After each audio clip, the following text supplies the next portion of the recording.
മാള ഗ്രാമപഞ്ചായത്ത് 2025-26 സാമ്പത്തിക വർഷത്തെ ബജറ്റ് അവതരിപ്പിച്ചു. 42,14,21,889 രൂപ വരവും 41,38,30,832 രൂപ ചെലവും 75,91,057 രൂപ നീക്കിയിരിപ്പും പ്രതീക്ഷിക്കുന്ന budget vice president T P. Raveendran അവതരിപ്പിച്ചു. തീവ്രമായ പരിശ്രമം നടത്തി തനതുകൊണ്ട് വർദ്ധിപ്പിക്കാനും പ്രവർത്തനങ്ങൾ നടത്തിക്കൊണ്ടുപോകാനുള്ള തീരുമാനമാണുള്ളത്.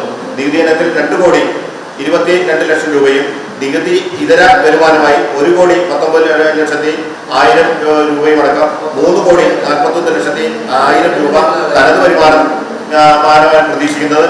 ജനറൽ പർപ്പസ് ഗ്രാന്റ് ഫണ്ടിനത്തിൽ 2,40,12,000 രൂപയും പദ്ധതി ചെലവുകൾക്കായി ഗ്രാന്റ് ഇനത്തിൽ 25,14,90,500 രൂപയും പദ്ധതിയേതര ചെലവുകൾക്കായി 10,50,00,000 രൂപയും വായ്പ ഒഴികെയുള്ള മറ്റ് വരവുകളായി 25 ലക്ഷം രൂപയും പ്രാരംഭമാക്കിയുള്ള 43,13,389 രൂപയടക്കം 42,14,21,889 രൂപയാണ് വരവിനത്തിൽ ഈ ബഡ്ജറ്റ് പ്രതീക്ഷിക്കുന്നത്.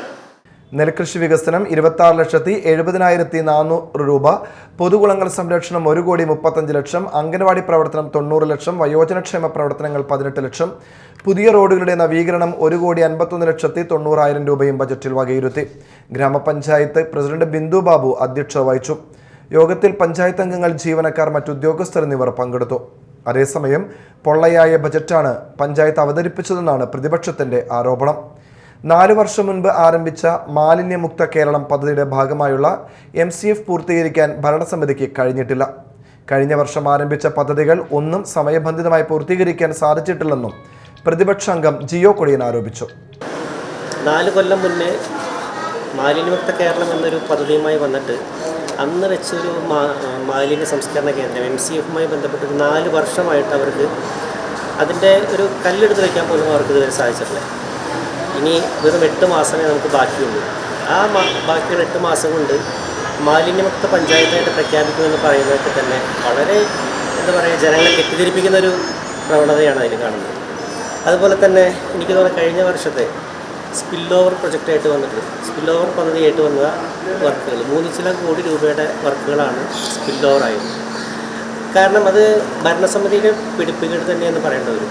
കാരണം ഇത്രയേറെ പദ്ധതികൾ രൂപീകരിച്ചിട്ട് അത് സമയബന്ധിതമായി പൂർത്തിയാക്കാനായിട്ട് ഭരണസമിതിക്ക് ഇന്നേ വരെ സാധിച്ചിട്ടില്ല. കഴിഞ്ഞ വർഷമുണ്ടായ അതേ അവസ്ഥ തന്നെയാണ് ഇപ്പോൾ ഈ വർഷം നടന്നുകൊണ്ടിരിക്കുന്നത്. കാരണം ഇപ്പോൾ ഈ വർഷത്തെ 2024-25 വർഷത്തെ സ്പിൽ ഓവർ എനിക്ക് തോന്നുന്നു അതേ ഒരു അളവിൽ തന്നെ 3 കോടി രൂപയുടെ തന്നെ സ്പിൽ ഓവർ പദ്ധതിയായിട്ട് തന്നെ വരേണ്ട ഒരു അവസ്ഥയിലേക്കാണ് ഇപ്പോൾ പോയിക്കൊണ്ടിരിക്കുന്നത്. കാരണം പദ്ധതികൾ ഒട്ടും തന്നെ പൂർത്തീകരിച്ചിട്ടില്ല. എക്സ്പെൻഡിച്ചർ എനിക്ക് തോന്നുന്നു ആകെ 40%-42% കണ്ടാകെ എക്സ്പെൻഡിച്ചറായിട്ടുള്ളൂ. ഇനി വെറും 11 ദിവസമുണ്ട് കൂടി വന്ന്. ഈ 11 ദിവസം കൊണ്ട് അവർക്ക് എന്തൊക്കെ ചെയ്യാൻ സാധിക്കും? ഒന്നും ചെയ്യാൻ സാധിക്കാത്തൊരു ഭരണസമിതി. അവരുടെ ഏറ്റവും പൊള്ളയായ ഒരു ബജറ്റ് അവതരണമായിരുന്നു എന്ന് ഞങ്ങൾക്ക്. അമ്പിളി സജീവ്, ലിസി സേവ്യർ, നിത ജോഷി എന്നിവരും ഒപ്പമുണ്ടായിരുന്നു.